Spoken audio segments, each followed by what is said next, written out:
گناہ ایسی چیز نہیں ہے کہ کرنے سے دل بھر جائے. خارش کرنے سے خارش سے دل بھرتا نہیں ہے، اور تیز خواہش پیدا ہوتی ہے خارش کی. گناہ کرنے سے دل بھرتا نہیں ہے اور خواہش کا اضافہ ہوتا ہے، اور شدت کے ساتھ گناہ کی چاہت بڑھتی ہے.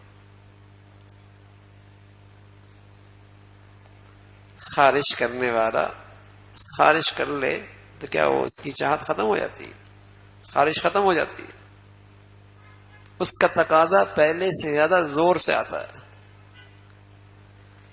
اسے فریب دیتا ہے کہ کر لے گناہ، حسرت نہ رہے گی، پھر نیک بن جانا، پھر نیک بن جانا.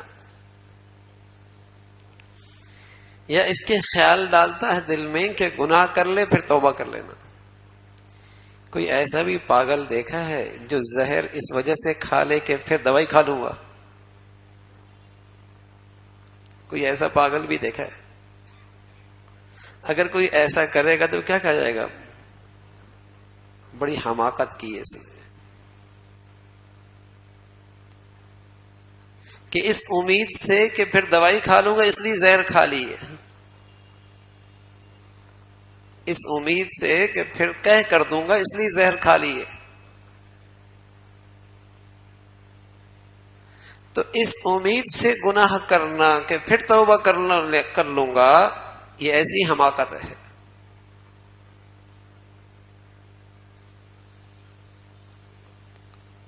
حضرت مفتی شفیع صاحب رحمۃ اللہ علیہ کے بارے میں لکھا، آپ نے بچھو کا عمل سیکھا تھا کہ اس کی زہر کیسے اتارا جائے.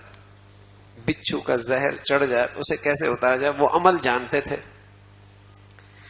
تو فرمانے لگے کوئی ایسا بھی ہوتا ہے کہ عمل جانتا ہوں اس لیے ذرا بچھو مجھے ڈس لے.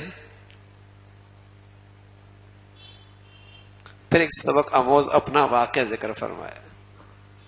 ایک مرتبہ اہلیہ محترمہ رات کے حصے میں حضرت مطالعہ کر رہے تھے.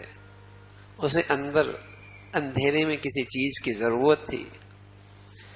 اس نے لائٹ مانگی تو حضرت کو گراں گزرا کے مطالعہ کر رہا ہوں. اس سے کہہ دیا وہ سامنے چیز پڑی ہے، لائٹ کی کیا ضرورت ہے، اٹھا لو. اس نے کہہ دیا اندر تو بچھو ہے.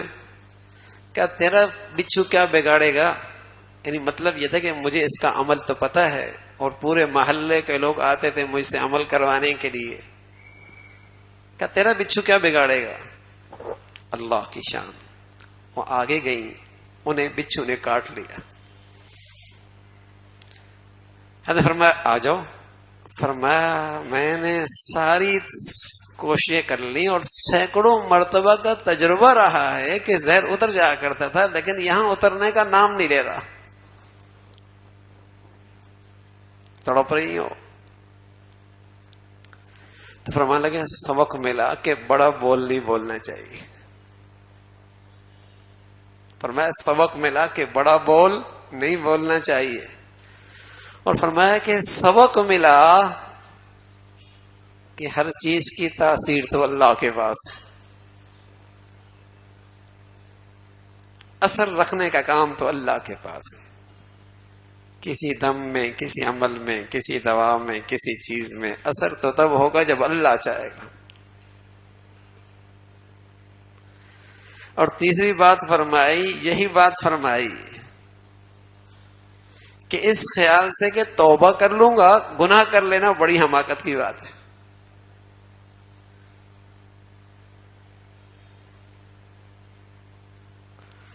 تو توبہ کی توفیق بھی تو اللہ کی طرف سے ہوتی ہے.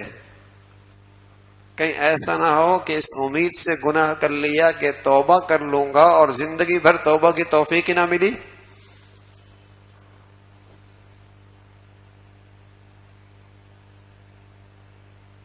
زندگی بھر توبہ کی توفیق نہ ملی.